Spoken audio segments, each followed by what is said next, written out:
The car idled under a sodium-orange streetlight. At 12:31 a.m., a bedroom window slid open, and 16-year-old Skylar Neese slipped into the warm July air. Two best friends waited. What if trust itself had been a trap?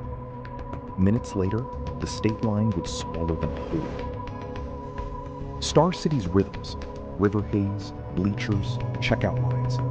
Skylar aced classes, worked windows, joked online. Rachel Shoaf and Shelia Eddy orbited close.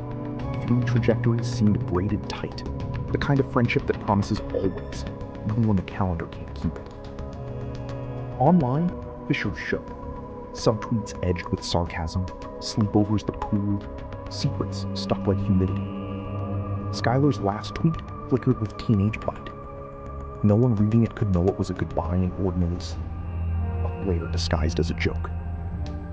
Doors clicked, tires whispered onto I-79, then peeled onto two-lane blacktop into Pennsylvania. They laughed. Habit. Camouflage. Screens lit faces, blue and private. A summer joyride, they'd say. A plane, rehearsed for weeks, rode shotgun, and didn't blink. Morning struck like an alarm you can't snooze. Skylar's bed neatly made, window screen nudged aside. Her father died, hope cracking between legs. Officers logged a possible runaway, a word that makes time fall, while every second sprints past you.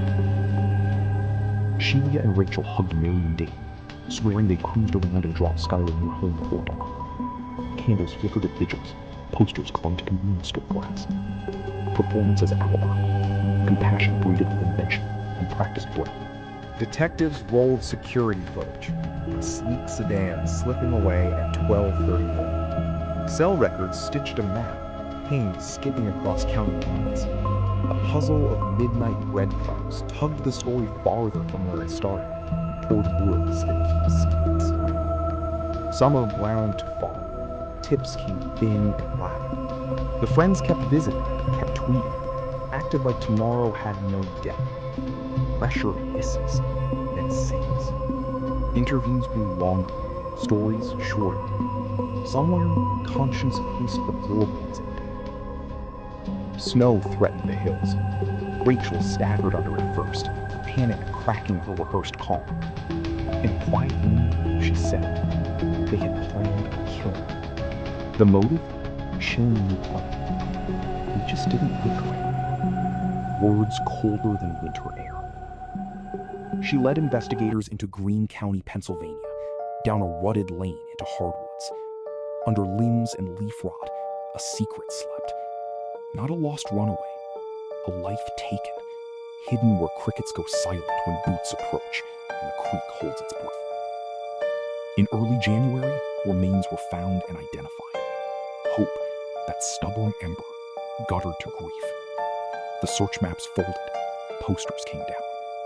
Silence pressed into the bark like thumbprints. The woods had kept a terrible promise to stay quiet. With confession and evidence, the circle closed. In May, officers moved on Shelia Eddy. Handcuffs clicked where bracelets once did. Neighbors watched from windows as blue strobes sketched the curb. The performance ended. The stage went dark at last. Rachel pleaded guilty to second-degree murder, voice trembling toward the Neeses.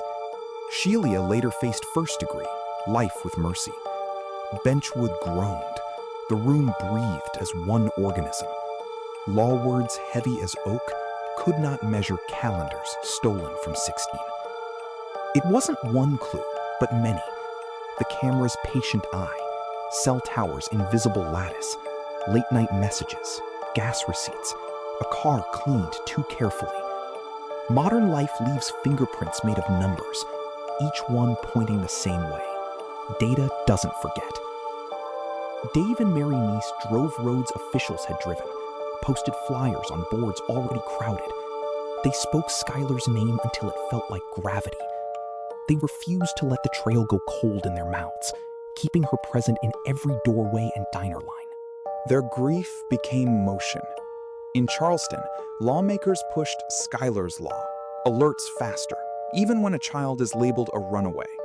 Bureaucracy bent a little toward urgency. A siren's first minute can redraw a fate if the system is willing to move.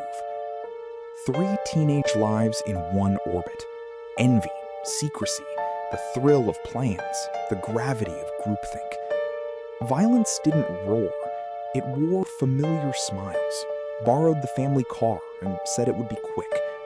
Not a monster's lair, just a car, a plan, a terrible yes. Along that rural shoulder, a small memorial grows and thins with seasons.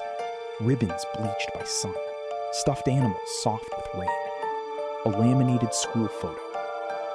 Travelers slow without knowing why.